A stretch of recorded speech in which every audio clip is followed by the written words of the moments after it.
Good afternoon, everybody. Thank you so much for joining us for our webinar, Board Presidents, Strategies for a Successful Year. I'm David Madison. I'm the Executive Director of the Southwestern Association of Episcopal Schools. And I'm joined today by Joel Bicknell, the head of school at St. Andrew's Episcopal in Amarillo. And Dale Smith will also be with us, who is the board president at St. Andrew's in Amarillo. So Joel, good afternoon. Thanks for joining us today. Thank you, David. Looking forward to it. So again, thank you all for participating today. I've got a couple of housekeeping items I'd like to share with you. First, you should see a Q&A button towards the bottom of your screen. That's how we'll respond to questions today.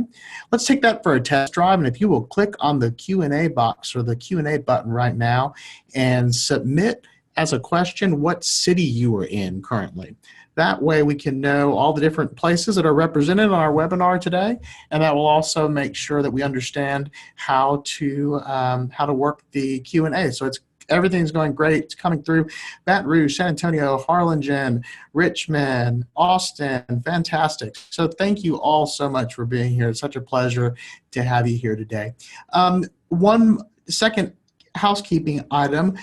I know some folks may not have been able to join us today live, but would be interested, or you may want to share this webinar recording with other folks on your team. So this will be available, the webinar today will be available on our website for a limited time. So as we are discussing things today, if you want to go back and take a look, or if you want to share it with someone who maybe wasn't able to join us today, please feel free to go to our website under webinars, under the resource tab, and you'll be able to review this. Thanks so much for that. One other question, I would like to ask this question. Let me launch a poll for us. And I would like you to answer this question. So we have a handful of folks that are board presidents. We also have a handful of folks that are not board presidents, maybe heads of school or board members. Answer this question for me. How long have you served as president or chair of your school board? I'd love to get a feel for how many years of experience we have on the webinar. So if this is your first year, let us know that. If maybe it's not your first year, but relatively new in the role, haven't done it for 3 years or more, you can answer that. If you're a veteran, been doing it for 3 years or even longer, answer that. Or also, if you are not a board president currently, but maybe you serve in a different capacity. So if you would answer that question, I'll share the results with you here in just a moment, and then we can have a grasp for everyone's experience level. So let's take a look at that. I'm going to go ahead and close that now. Oh, some folks are still answering, so I'll leave it open for a little bit. Last call. Okay, let's end that. And then let's take a look at things. So pretty good group, pretty good, different group here. We've got a handful of folks, like I said, that are not currently board presidents, lots of heads of school and other board officers, but a pretty good distribution around first-year folks, and then maybe folks who have done it for more than 1 year, but maybe not quite 3, and then folks who have done it for 3 years as well. So thanks for doing that. That really gives us a good feel for the levels of experience in the room and some of the questions that you may have. So let me go into the importance of the board president. And depending on your environment, it may be board president, it may be board chair. Sometimes you're in a president and chair co-leadership role. So just use that term interchangeably as your context requires. But the importance of the board president cannot be highlighted enough, in my opinion. This is from the NAIS Trustee Handbook, and it describes it this way. The president or the chair of the board really takes the lead in board governance and board management. The head of school takes the lead in administration and school operations.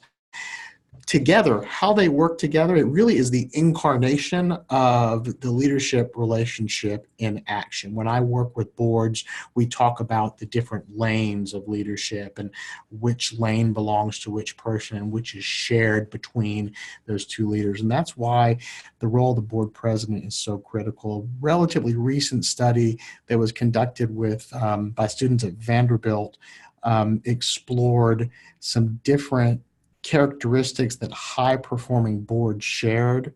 And one of the things they really highlighted was strong schools, strong boards understand that that head and president relationship is critical. It can take lots of different forms, but that relationship of how those two folks work is just absolutely critical. So I appreciate you taking the time to explore this a little deeper today. So let's talk about what a job description for the president of the board could look like. One thing I encourage all of my boards to do is have a job description, not just for board members, but for the different officers, and really have a clear understanding of what it means to serve in that role. Sometimes, there's clarity about what the board president does, and sometimes it just is something that we have, and we may not really have a grasp on what the specific job looks like. So if we were to craft a job description for the president of the board, here's what it could look like. First and foremost, the board president is the leader and the manager of the board. Now that has three subparts that are critical. First, the board president really understands the difference between board work and head of school work. So board work I would characterize as three different categories: fiduciary work, strategic work, and generative work. That is to be distinguished from what I would call head of school work or administrative work, which really gets into the nuts and bolts of the program. The president of the board has to have a deep understanding of that difference, of what board work looks like versus what head of school work looks like. That's critical.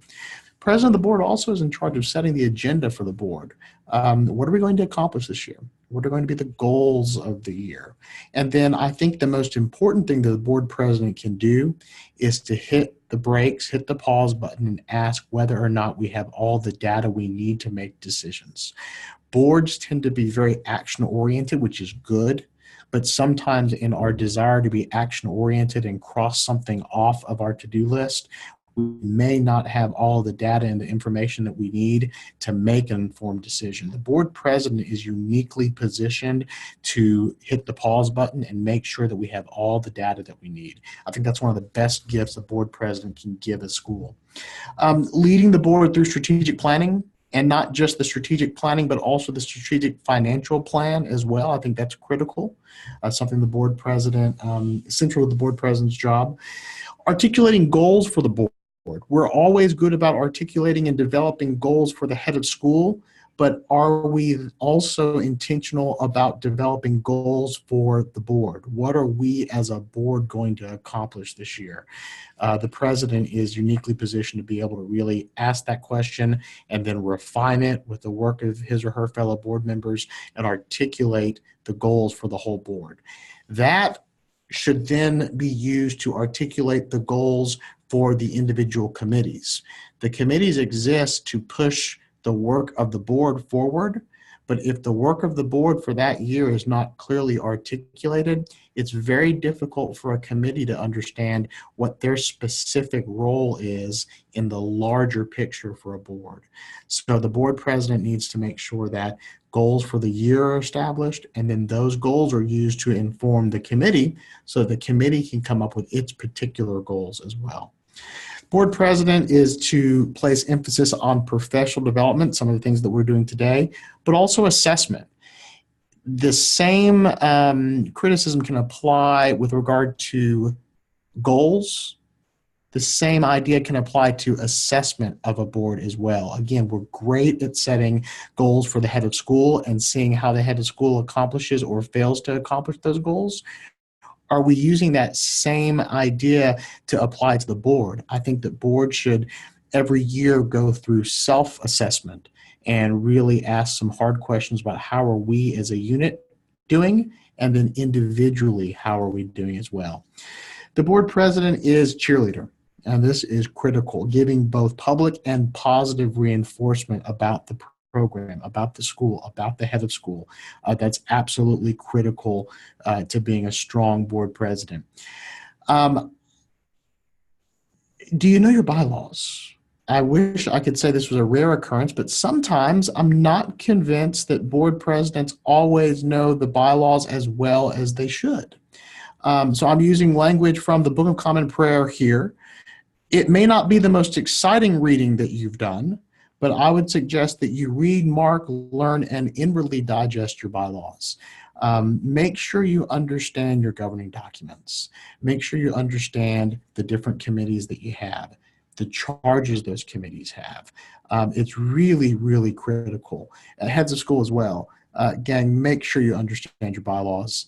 That comes up in accreditation visits lots of times, that sometimes our practice doesn't match with our bylaws. So if you haven't done a deep dive on your bylaws to make sure your governing documents are in order and represent how you're functioning, take the time to do that. That's a really, really important exercise. And then finally, confidentiality. I can't stress that enough. Being able to maintain confidence is absolutely critical for a board president.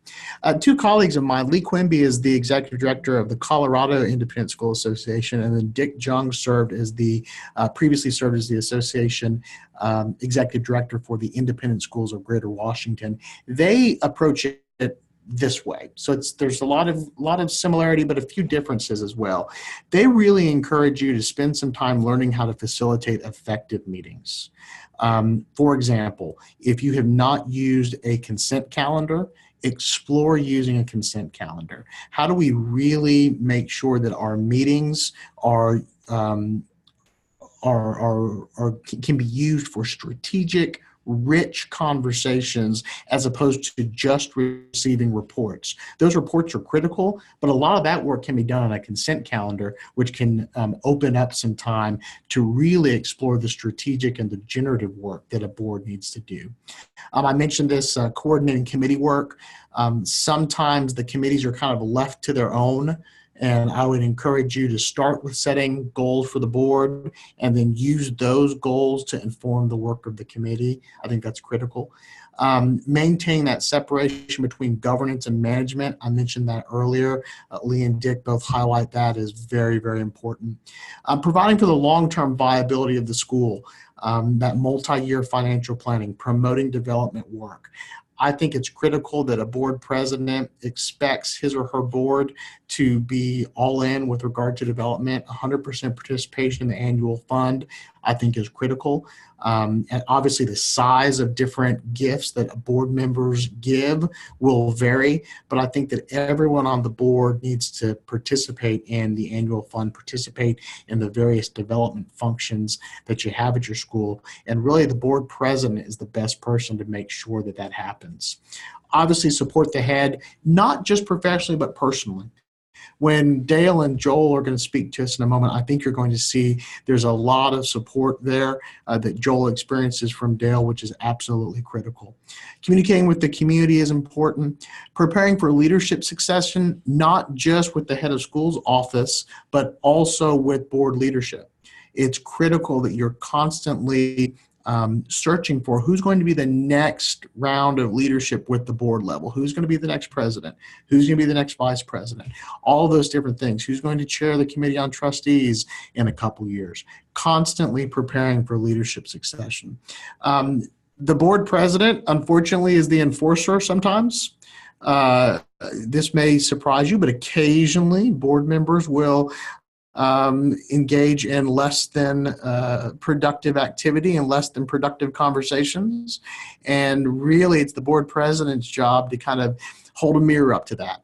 And when a trustee is not being responsible, it's the board president's role to hold a mirror up and say, you know what, this is not helpful, and then try to coach them back into their appropriate lane. And then again, assess performance, goal setting, and doing a self-assessment of the board's work is critical. So very similar to what we as an association, as SAES, promote, but I did want to share with you how a couple different associations approach the work. Lots of similarities, but Lee and Dick take a slightly different approach. I wanted to share that with you. Okay. I'd like to shift now to Dale and Joel. And I would love to hear, we're going to have 3 questions for them. And then after we kind of talk about these, we'll have some time for Q&A for participants as well. But the first question is, Dale, first year as head of school, and Dale's first year to be the board president. And I would love to hear from both of them. Think about that first year. And what would you like to share with us that were absolutely critical to your success? I'm going to unmute your microphone and just share with us some thoughts on that. As you think about your first year, what made it such a successful year? Well, first of all, good afternoon, everybody. Glad to be here. When we talked about the successes of our first year, and we were blessed to have many more successes than challenges. I think it really came down at the board level that it seems overly simplistic, but just maintaining a culture of respect, respect of people's time, respect of people's expertise. And by doing so, I think we made sure that everyone felt like their time and commitment was valued. And so our board meetings were very productive throughout the year. Decisions were made from informed perspectives, but also we didn't belabor points to the point that the horse was dying in front of us on the table. And I'm Dale Smith. I'm the board president. But I think one thing that I've been on the school board for I think since about 2015 or 14. And so I've seen a transition from our current, from our past headmaster to Joel today and then previous presidents on the board. So I've seen how it's changed over the years. And I think one thing that were pretty critical for our success, on top of what Joel said, is that we started the committee structure again, kind of reevaluated and started that back up. It was being used, but maybe to a lesser extent. I mean, I used to think that committees were good ideas went to die, but actually we had some very effective committee work, which really, to be honest with you, it surprised me. And I think that was a real pleasant surprise. But I think we set the committees up for success by giving them a clear goals and mission and staffing those committees with people that are kind of the doers that will get things done. But then we're also pretty respectful of their time. I mean, we had a head evaluation committee where we developed an evaluation plan for the headmaster and for the board and some self-evaluation for the president. And we worked with one or two people, one person I think on the school board, the past president, myself, and then we had three outside people that had a lot of executive experience in both for-profit and nonprofit. And that was a really good committee, and we only met a couple of times. And then also Connie Wooten, Mrs. Wooten, that was had David's role.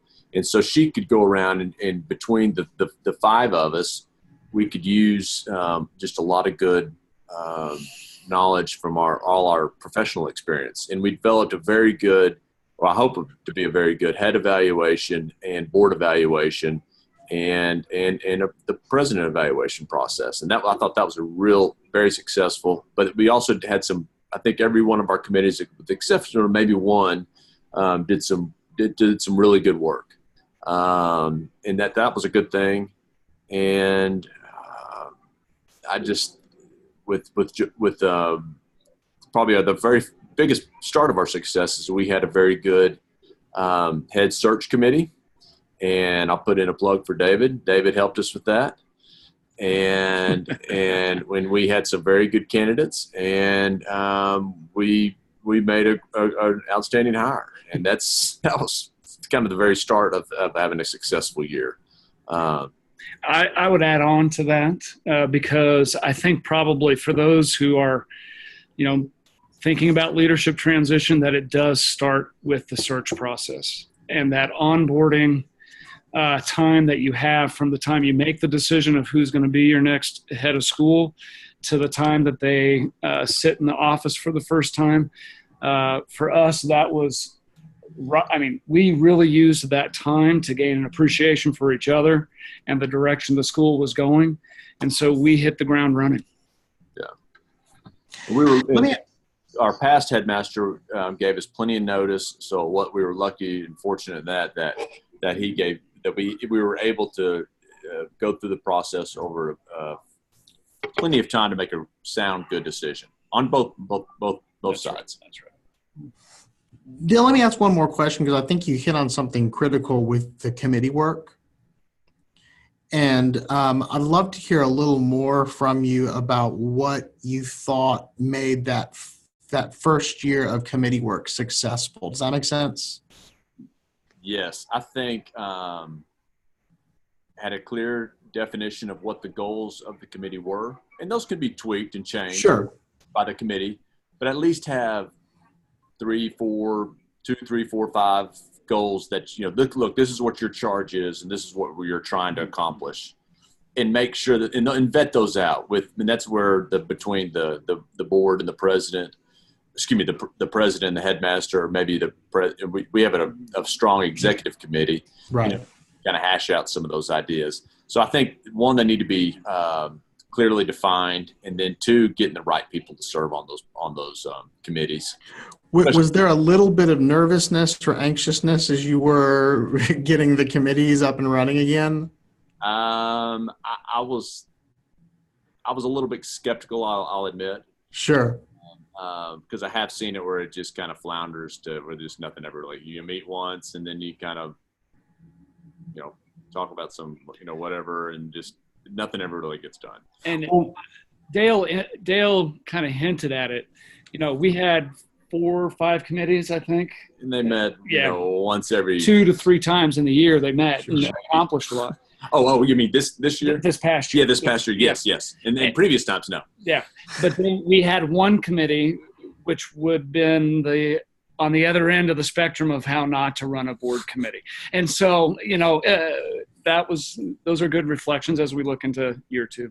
Yeah. Well, Dale, because there may be other board presidents on the call today that want to breathe some new life into their committee structure, but may have some of the same trepidation that you were experiencing. What kind of advice would you give them? Because clearly it worked for y'all.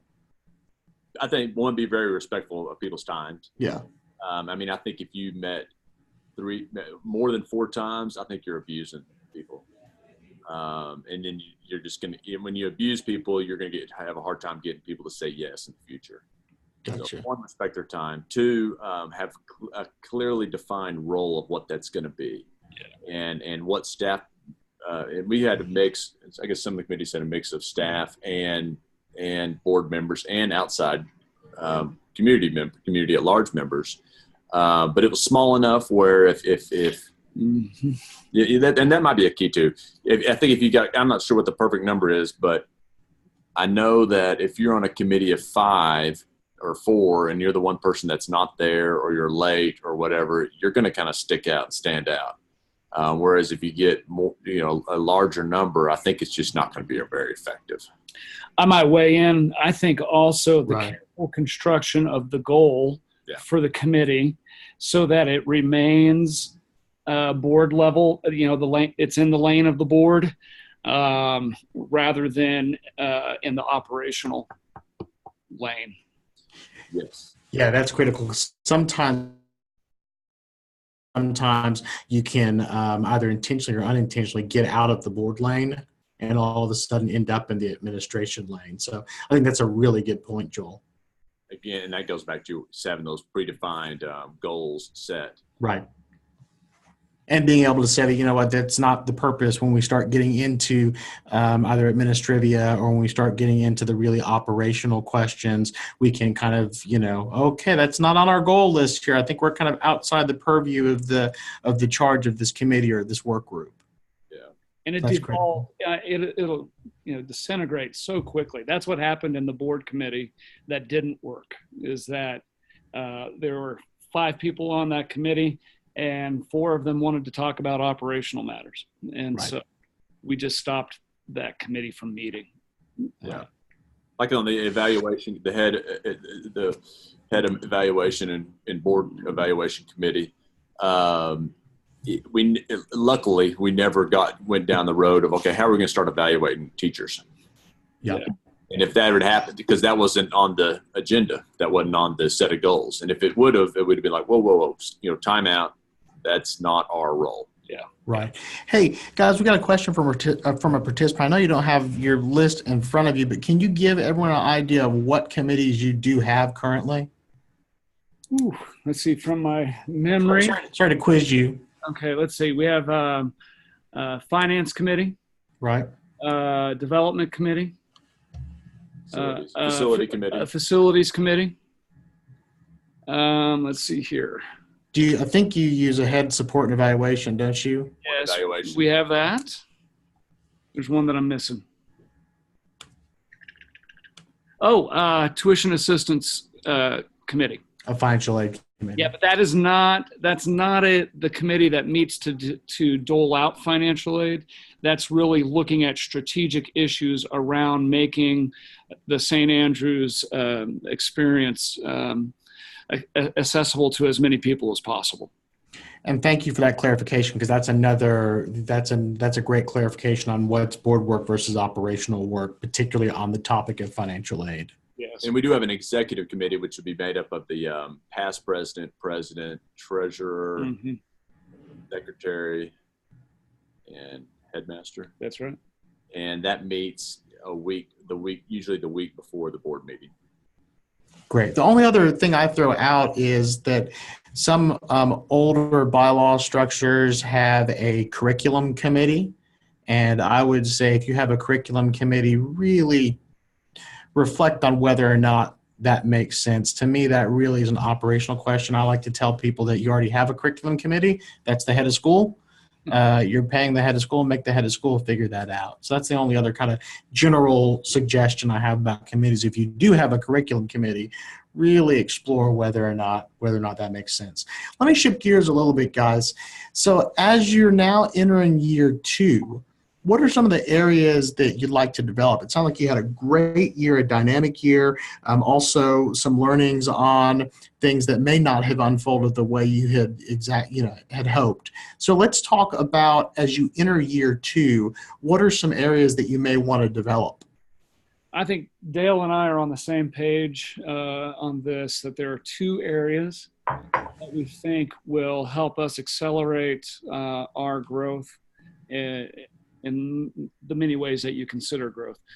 First is really doubling down on ensuring all of our processes are what we want in place to, at the board level, how are we generating future candidates for trusteeship, to even reflecting upon the processes of head evaluation, board self-evaluation. Are those what we want moving forward? So I think being very process-oriented this year is a big focus for us.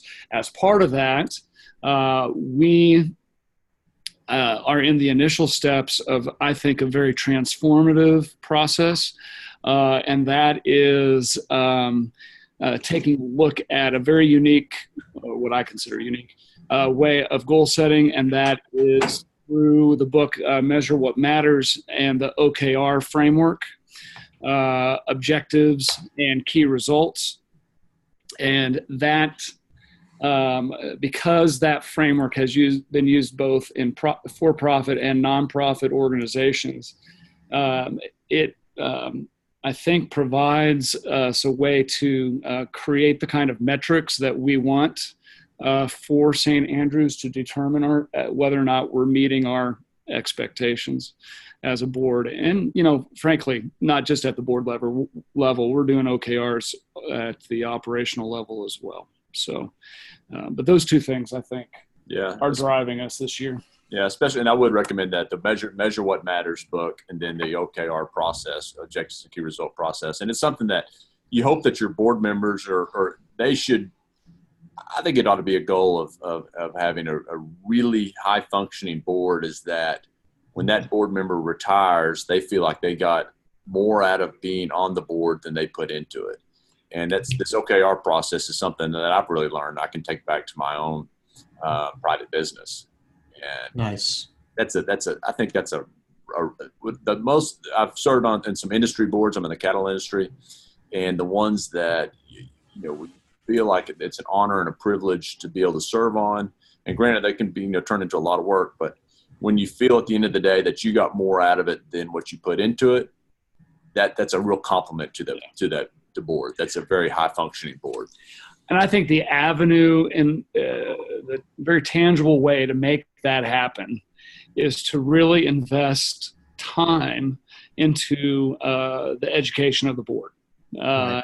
And, that is not, while it takes you away from what you think maybe needs to be the immediate focus, the time that we have spent on board education has paid off tenfold for us, with fewer incidents of board members drifting over into operational matters, to there being a transparency about the strategic direction of the school. Board education is really, I can't overemphasize it. It's critical, and that's awesome if you can do really high level board work that kind of transcends the school industry. If Dale is finding things to take back to his work and other board work and business world as well, that's really awesome, and that's a sign that what that board is doing is pretty impressive, pretty strong. Would you mind, Joel? We've got a question about the books. Would you mind saying the title of those books again? And the author, if you have it. Yes, I'll do that. I think I know how to do that.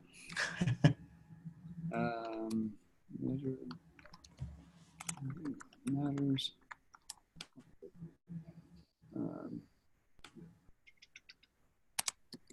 It's John. Is it Doerr? I think I have the author right. I'm going to double check that. So Measure What Matters, and it's, John Doerr. We think the spelling is Doerr. Measure What Matters. Was there a second book you referenced as well? No, just that one. Okay, just that one. Okay, very good. Well, let me ask this question. We may have a handful of new board presidents on the call with us today. So for each of you, what one piece of advice would you give to the board presidents, the new board presidents that are with us today? For new board presidents? New board presidents, one piece of advice that's gonna really set them up for success. Well, get to know your headmaster, but then also be very respectful of his time. Don't be a time sucker. And I say that I'm very serious about that. I mean, I'm busy enough that I can't. I think I think he's fortunate that I can't be hanging around his office, because if I walk in, he's going to have to drop what he's doing and come talk to me. So I think, David, we had at lunch that day, the example of me coming in after dropping my kids off at school and then coming, having a cup of coffee and hanging out every day would be, I think it would be very detrimental to the operation of the school, and just in small ways. Yeah, I just weigh in, and I really appreciate Dale's perspective on that, because as you can imagine, headmasters, heads of school, we aim to please who we're working for. And so if you're at the school, we're dropping what we're doing and we're paying attention to you.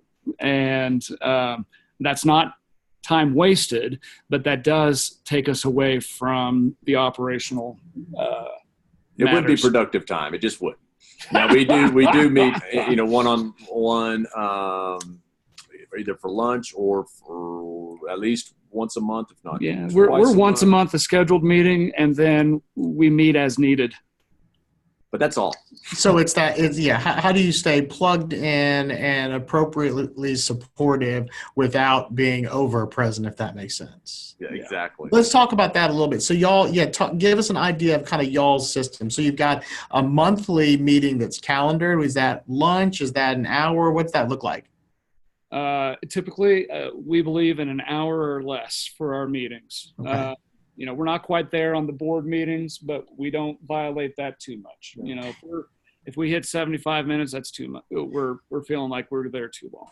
And then how often do y'all, do you talk weekly? Do you talk daily? How often do y'all give us an idea of how much communication there is to make sure that everyone's on the same page? Obviously, there's an incident or something, you're talking a lot more, but just regular check-ins, how are things doing? What's that look like? Again, what is scheduled is once a month, sometimes one-on-one.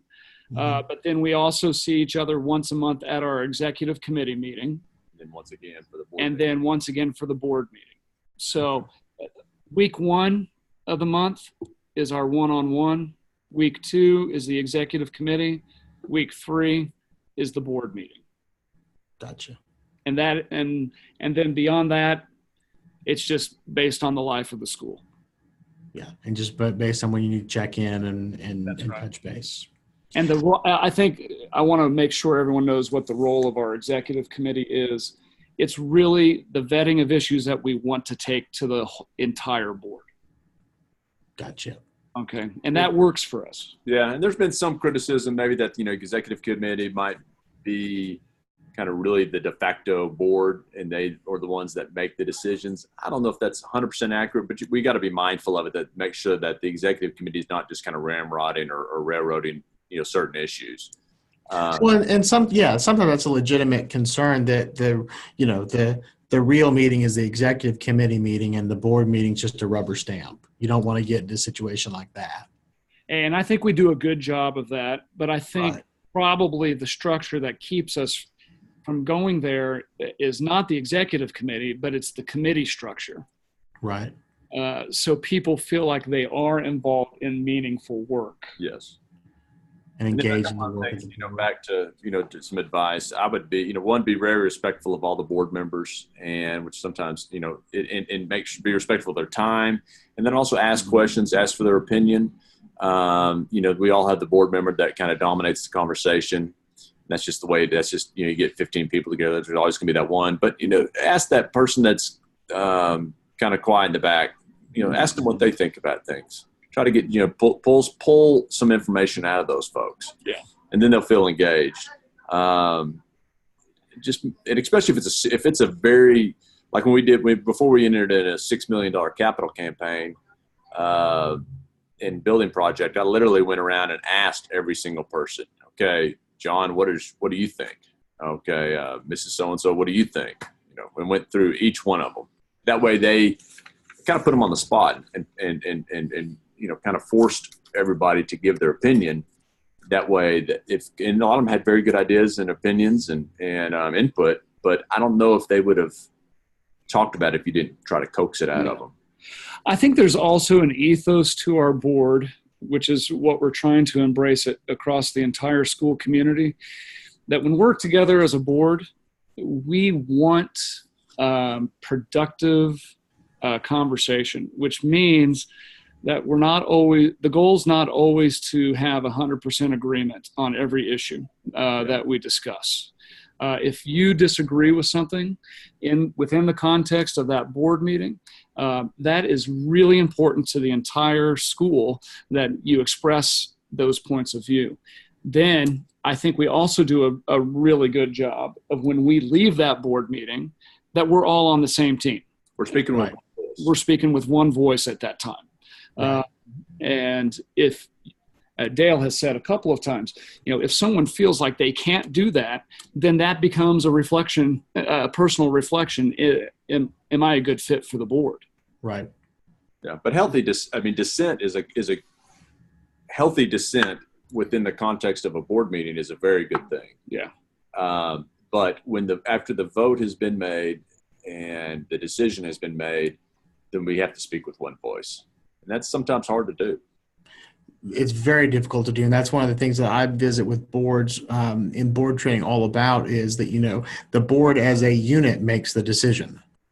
Yes. And when we leave the boardroom, the board has acted, and it's all of our jobs now to respect that and articulate that that's the decision that we've made, and we're all behind it 100%. And that's not easy sometimes. Yeah, that's right. Well, let's take some questions. We've got a handful of questions I'd love for us to spend a little bit of time on. So, gang, I think y'all are really doing good with the Q&A box. But if you have any questions, make sure to type them in the Q&A box because there's going to be open mic time now. So let's just take some questions from the participants. So here's a good one. How involved is the board in the financial operation of the school? So specifically questions like tuition, ARs, spending. Do you pass a budget and then leave it to the head, or does your finance committee meet monthly to review? Talk to us a little bit about what that looks like. I'd say that the board is very involved in the financial operations of the school on a board level. Now, we break it down further between like the budgeting would be more on a staff level. Yep. Between the headmaster and our what's it called? Business manager. Business manager. They would do like the day-to-day budgeting, like we're going to spend so much on fourth grade textbooks and things like that. The board doesn't get involved in situations like that. But then, but we do, the board does see the financials on a monthly basis. Yeah. And we compare, and our financials are such that we compare to budget and we compare to last year, actual compared to budget and actual compared to last year at that given time. And then we got to educate people that, know that there's in a way kind of quarterly financials in a way have more meaning than a monthly, because monthly the numbers can be so skewed. I actually want to clarify. Those financials are only reviewed at a quarterly, on the quarterly basis, in part because of what Dale said. The monthly review does not provide the most accurate view of where the school is sitting. Yeah, that's right. We misspoke. But the quarterly, and then in comparing it to last year and to our budget is very meanupful. And then the financial committee will make a recommendation of the budget for the upcoming school year, and there'll be discussion about that, and then the full board will vote on it. And same thing with tuition. Yep. The board votes on what that final tuition number is going to be. January and February are very important months for us. When do you start your budgeting process at St. Andrews? Our fiscal year is July 1, June 30th. So that kind of gives you a perspective. But we start, man, that's an interesting question. I don't think it ever ends. I was going to say, is there a starting point? We'll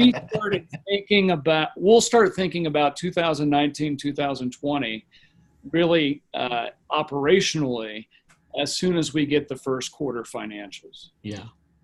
And so that we're ready to present strategic questions to the board about the setting of tuition by January. Yeah. So October, November is when you're really looking at data, starting to do that, starting that whole process, really. But to that point, David, we are starting with providing data to the board this month that will feed the conversations about what we do with tuition for 1920. Yeah. Because in our enrollment process, we kind of want enrollment numbers by April 1 or. So we officially open enrollment for the following school year in the middle of February. We ask for all returning families to indicate their intention to do so by spring break. But after that, it's a pretty much a rolling admission process. Let me ask this, staying in the vein of finances. Here's a question. Does the board see the salaries for all of your employees, including the head of school? What's appropriate? So why don't I'll chime in after you've had a chance to answer that. Yeah, no, the board does not see the salaries of all the staff. Say Mr. Smith, we do not know what, say, Mr. Jones or Mr. Smith makes. Now we do see a range. Yeah. And right. we actually, and this was, I thought something that was very positive. He has like a, what do you call it? A coffee or Headmaster's coffee. Headmaster coffee. And we compared St. Andrews salaries to what the Amarillo Independent School District is paying. And just to try to get a perspective, I would love for St. Andrews to be paying comparable or if not better salaries than our public school system. And that's our biggest competition in this community is our public schools. Amarillo is blessed with having a good public school system. And so that's our biggest competition. But I know to attract the type of talent of teachers that we want, Yeah. We need to be very competitive on a salary and benefit and retirement program. And we've made huge progress over the last, 5 to 10 years on that.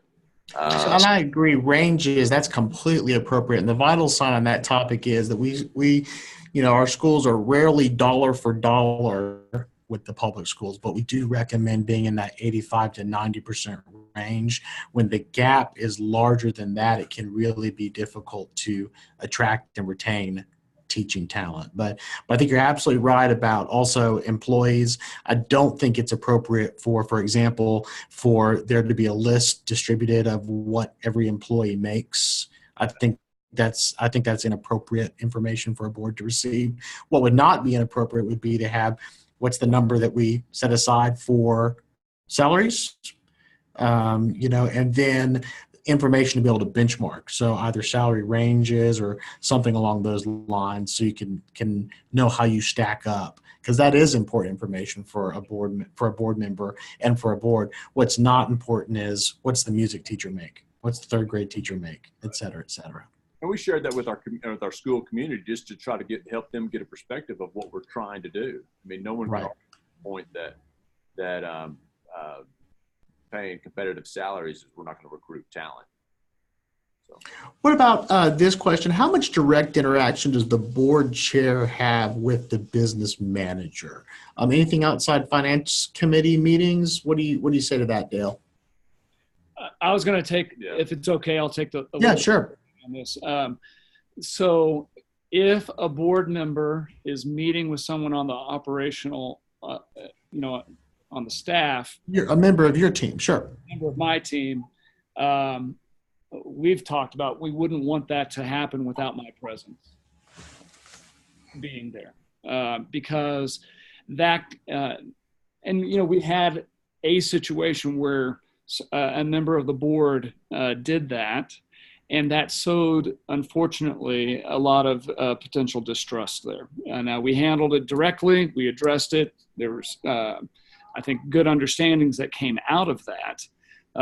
But maybe there would be a time where the board chair would have a need for information from the business manager. But I think the way we've set it up, if I'm doing my job correctly, Dale's getting that information from me. Yeah, it would be, unless it was just some very mundane issue that I shouldn't say that. I mean, I would, the only example that I could possibly use that I've contacted the business manager over the last year is just curious what our loan balance is with our capital campaign. We got a bridge loan covered, and I'm just curious because I was the one who negotiated the loan with the bank. And I think it was we asked for $3 million. I was just curious, how much have we used? And I think she told me, we used $1.1 million. Okay, great. Right. That was that wasn't going around outside the protocol. That was just me. I'd negotiated originally, and just curious where we were. Yeah, that's right. Well, I think that's a great question because it lets me highlight kind of two of the huge governance issues at play. Governance issue number one is the board has one employee. That's the head of school. Governance issue number two is all of the employees report to the head of school. So if you have a board chair who's meeting with the finance manager or the office manager directly, and a lot of that, what you're doing either intentionally or unintentionally is clouding those two principles, if that makes sense. The board, I'm sorry? You're giving them two bosses, and that structure doesn't work. Yeah, and that doesn't work. And again, I mean, that's there may not be any intention to cloud those relationships, but I do think that responsible board members are always looking at things through that lens. And if, Dale, for example, you were meeting with the business manager regularly, that could unintentionally send a message to the board, to the business manager about who do I work for? Do I work for the head? Do I work for the board president? And that can be a mess. Let me switch gears on y'all a little bit. This is a very important issue. How does your board actively identify potential new board members throughout the year? And then the follow-up is, have you had any challenges with that issue that you've had to overcome? Yeah. I keep a running list of people that I think would be serve as members of the board. And then we try to get input from the other board members and the executive committee. And I think recruiting for people to serve on the board is extremely important. And I just might give some key things that I look for a board member. You want kind of a mix of parents and past parents and community leaders. And that's good. We're pretty heavily focused or centered. Seem like we have a lot of parents, but I think that's just kind of the way it is with ours. The cycle. Yeah. I think past parents make outstanding board members because they know the school, but they also aren't involved in the day-to-day minutia of who's the starting point guard, or what kid little Johnny got a C in math, and whether they deserved it or not. But I would make one strong recommendation. I think your board members need to have professional experience in some form or fashion, whether that's in academia or in business or in nonprofit. I think that, and then we're not 100% there yet, and we probably never will be, but I just think it helps a lot if they bring in some professional experience. And I'm going to plug also, make sure that you read your bylaws, because as I've reviewed tons of different school bylaws, sometimes your bylaws have some very set expectations for board composition. You may not have those in your bylaws, but sometimes there is the expectation that we're going to have X number of community at-large type positions, or X number of vestry, or X number of parishioners. Some diocesan canons require a certain percentage of Episcopalians. So anything with regard to board composition, always make sure you're aware of what your bylaws say on that. David, this is a little bit of a tangential, but I think appropriate to mention. I can't say enough how important it is also to maintain at the board level, to maintain positive relationships with the church, and making sure that relationship is never taken for granted.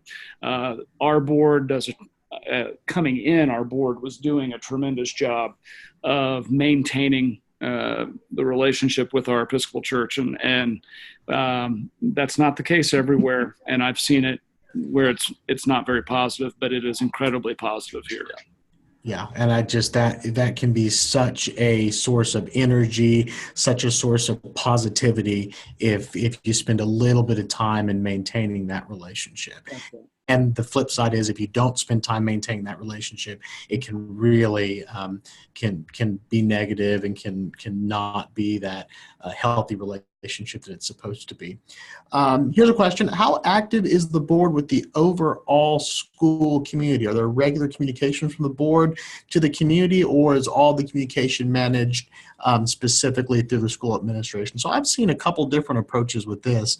How do y'all respond to that with regard to board communication to the school as a whole? The answer to the first question is our parents that are board members are very involved in the overall school community. You can maybe even and they're extremely involved, sometimes maybe too much. And then our non-parent board members, we need to work and do a better job of getting them more involved. And going to the games, going to a play, going to a musical. That's what we kind of struggle with our non-parent board members, wanting to go watch a baseball game or basketball game at 6:00 in the evening. Yeah. And that's a lot of parents involved, or the play, but we need to work on that. The regular communication, the board to community. So we don't do as much of that right now. I haven't heard a lot of questions in my 14 months so far about what the role of the board is and what's that mysterious group of people doing off in the corner. Smoke-filled room. That's right. But it is something we've talked about. Do we need to inform the community more about the conversations at the board level? But I think part of the reason we haven't is that I think we're doing a fair job of communication at the operational level. If we can get people to read their emails. Yeah, no problem. Right, there's that. That's a huge struggle. There is that question. Here's one. Is it a board or a staff member taking the lead on collection issues? So I'm assuming this deals with tuition, maybe past tuition or any other ARs that the school is trying to collect. Who's taking the lead on that? Is that a board function or a staff member function for y'all? We consider that operational. Yeah. The head of school is partnering with the business manager on those conversations. In fact, today. So, we consider that operational. Do you keep, I mean, obviously, what's the board's interaction with that? They probably are keeping an eye on the AR line and the financials. It's never been a huge issue. I can only think of just a handful of Yeah. times we've actually had to write off a tuition for a student or two. And usually that would be brought up is that, we've got a collection Reports, yeah. and that's X number of days past due, and they've left the school and left town, and we're probably not. How do we want to pursue it? I mean, do we want to go to a collection agency or go to that level? And then the board, usually it's just we write it off and move on down the road. We do have a handbook policy that if a family leaves mid-year and is requesting a refund on their tuition, that question goes to the finance committee. Yeah. So the finance committee is involved at that level, but it's really a mediation of a special circumstance. Gotcha. And we also try to be respectful of the individual. That we don't shout from the rooftops that the Jones family is 2 semesters behind on tuition. We don't do that. Right. Well, excellent. Well, gang, we are coming up to the top of the hour. So first, let me thank y'all. Thank you so much, Joel. Thank you so much, Dale, for your work, not just at St. Andrews, but also taking some time today out of y'all's busy schedule to share some of your thoughts with the rest of the SAES family. So thank you all so much for your willingness to do that and to share your wisdom with us. Thank you. And if David, if you'd like, you feel free to share my contact information to other heads if they would love to call and bounce questions off or anything like that. I'd be happy to. That'd be great.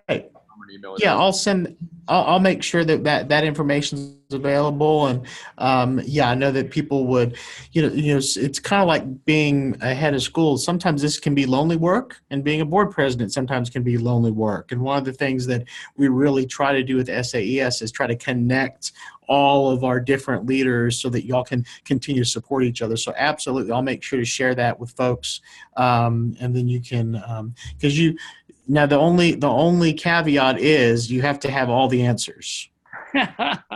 So we'll publish your email address with the promise that 100% satisfaction guaranteed, and that any question you have, Dale will be able to answer. That's cool, isn't it? Long as an answer that qualifies would be I don't know. Okay, there we go. That's a fair answer. Gang, before we wrap up today, I do want to mention one event that we have coming up that may be of interest to you and your school. We're offering our Leadership and Governance Conference on October 13th. It's going to be in a webinar format. October 13th from 9 to noon, and we have 3 different topics that we'll be covering. We're going to look at Episcopal identity with Miles Brandon, who's the chaplain of the association. We're going to look at shared leadership, 2 relationships in particular, the church and the school, and then also the board and the head. So we're really going to dive into some of the topics that we talked about today, the different lanes, for example. What's a board function? What's an administrative function? All those things. We're going to dive into that. I'm going to do that session along with Mary Catherine Duffy, who's the head of school at St. Albans in Harlingen.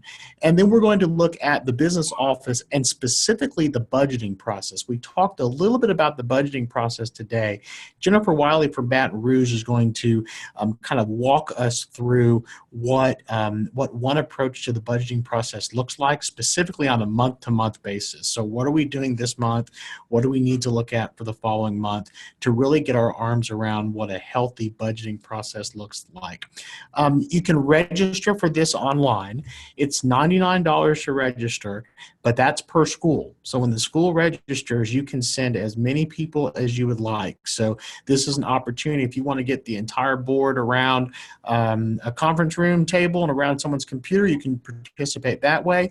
Or every individual board members can Zoom in on their own if they're traveling or wherever they are. So when the school registers, you can have as many folks participate as possible. So we talked about the importance of professional development for your board. This is a great way to make sure that your entire board gets some really high quality professional development at a cost that is reasonable. So thank you all so much for participating today. We really appreciate your time. We can't have strong Episcopal schools without strong Episcopal school boards. So thank you so much for all the work that you do. And then obviously, Joel, Dale, thank y'all so much, not just for the work you're doing at St. Andrews, but also for your work you're doing with the association. Thank you.